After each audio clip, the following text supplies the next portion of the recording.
İyi günler arkadaşlar. Kanalımıza hoş geldiniz. Bugün yine sizler için yepyeni videolarla karşınızdayım. İki başarılı oyuncularımız Elçin Sangu ve Barış Ardus'tan güzel paylaşımlarını sizler için hazırladık. Elçin Sangu, Sevdim Alabora, Yalancı ve Mumları, Kiralık Aşk, İyi Günde Kötü Günde bu dizilerde rol almış ve herkes tarafından çok beğenilmiştir.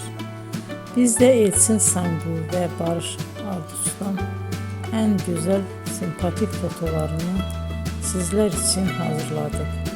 Bu karelerin devamını istiyorsanızsa emeğe saygı olarak kanalımıza abone olup yorum yazmayı unutmayın arkadaşlar.